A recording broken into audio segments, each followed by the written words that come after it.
அனைவருக்கும் நமஸ்காரம். கோவையிலிருந்து கிருஷ்ணவேணி.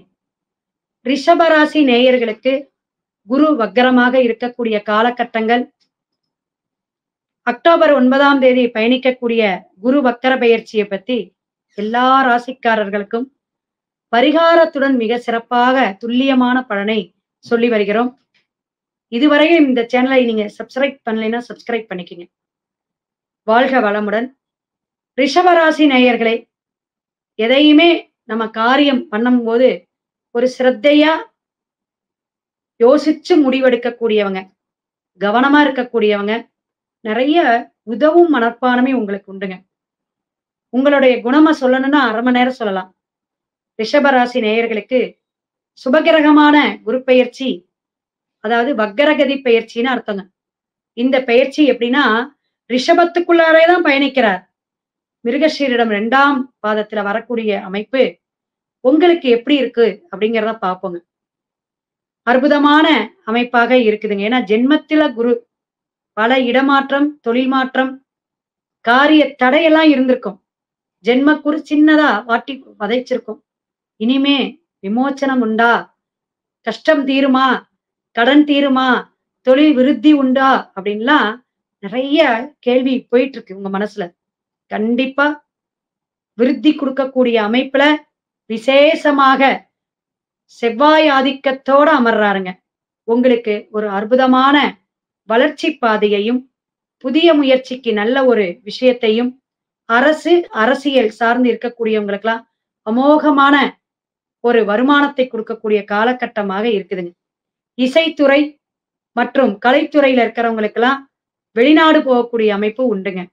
ஷேர் மார்க்கெட்டிங்ல இருக்கிறவங்களுக்கு நல்ல வருமானம் உண்டு. வக்கரத்துல இருக்கும் பொழுது ஒரு புதிய முயற்சி பண்ணா அது ஸ்ட்ராங்கா இருக்கும் அப்படின்னு அர்த்தம்ங்க. அதனால பயப்பட வேண்டாம். குரு பகவான் வக்கரகதி ரிஷபத்துக்கு நல்ல ஒரு அமோகமான வெற்றி பாதையை அமைத்து காட்டும். அதனால நீங்க பயப்படாம எதா இருந்தாலும் களத்துல இறங்கி வேலை செய்யலாம் அப்படிங்கிற ஒரு விஷயம். சின்ன சின்ன சோம்பல், ஒரு அப்புறம் போய்க்கலாம், அப்புறம் செஞ்சுக்கலாம் தள்ளி வச்ச காரியமெல்லாம் காரிய சித்தி கிடைக்கக்கூடிய காலகட்டங்கள், படிப்படியா மாற்றத்தை ஏற்படுத்தக்கூடிய டக்கு டக்குன்னு நீங்க எடுக்கக்கூடிய முயற்சிகள் எல்லாத்துக்குமே பலனை அளிக்கக்கூடிய காலகட்டங்கள் இந்த மாதங்க. அப்ப அக்டோபர் 9ஆம் தேதியிலிருந்து உங்களுக்கு ஒரு விமோச்சனம் அப்படின்னே சொல்லலாம்.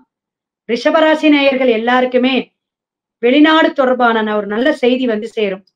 உறவுகளிடையே நல்ல ஒரு அன்பும் பாசமும் நெருங்கி பழகக்கூடிய காலகட்டமாக இருக்குதுங்க. அக்கா தம்பி, அண்ணன் தங்கச்சி, இது மாதிரி உறவு, அன்பான ரத்த உறவுகளுக்கு இடையே ஒரு சுபகாரியம் அவங்க வீட்டுல நடக்கக்கூடிய காலகட்டங்கள். குழந்தைங்க நல்லா படிப்பாங்க.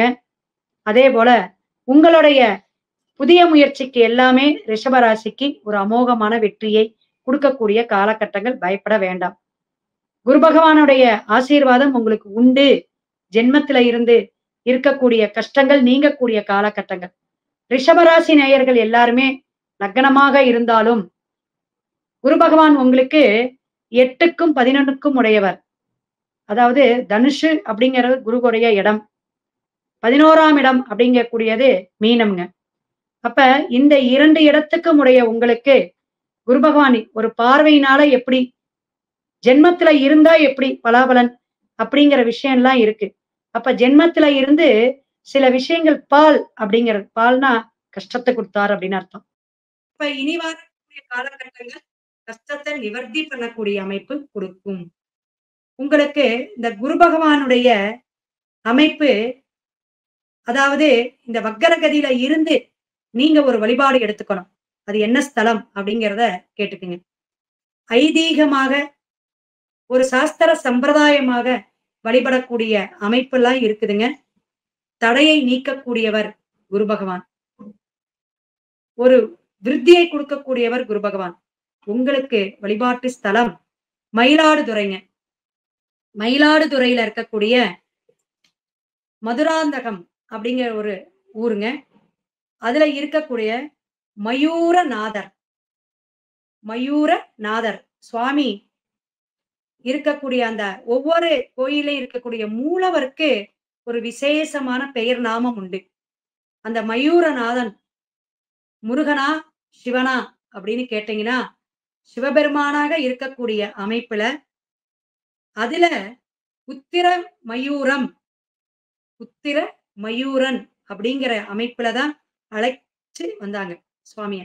ஆனா, அது வழி வழியாக அது மருவி, மாறி இப்ப மதுராந்தகம் அப்படிங்கிற ஒரு பெயர் நாமம் மருவியும், மயூரநாதர் அப்படிங்கிற ஒரு பெயர்ல இப்ப இருக்கார்.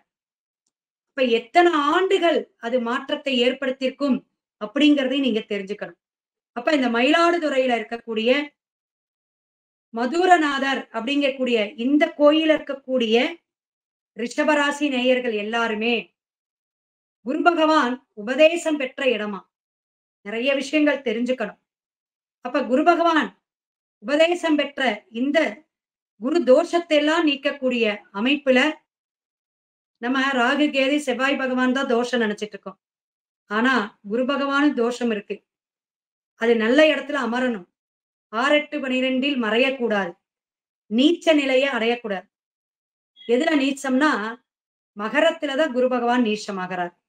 சோ, இந்த மாரி தோஷ நிவர்த்தியை தீர்க்கக்கூடிய அமைப்புல, சிவனுடைய அனுக்கிரகத்துடைய மகாலட்சுமி கோயில் இருக்கக்கூடிய அமைப்பிலும், நம்ம ரிஷபராசி நேயர்கள் குரு பகவான் எந்தெந்த கோயில்ல வழிபாடு எடுக்கணும். மகாலட்சுமி இருக்கக்கூடிய கோயில்ல வழிபாடு எடுத்துக்குங்க. அங்க இருக்கக்கூடிய தட்சிணாமூர்த்தியவோ, அதே போல மயூரநாதர் இந்த கோயில்ல இருக்கக்கூடிய குரு பகவானை வழிபாடு எடுத்தால், நல்ல ஒரு சுபிக்ஷத்தையும், ஆரோக்கியத்தையும், செல்வ செழிப்பையும், சிறப்பான அம்சத்தையும் இந்த 3 மாதம் சொல்லக்கூடிய 116 நாட்கள் குரு பகவான் உங்களுக்கு வாரி வழங்க இருக்கிறார். சுபகிரகமாக இருக்கக்கூடிய குரு பகவானுடைய அருள் ஆசி அனைவருக்குமே கிடைக்கட்டும்.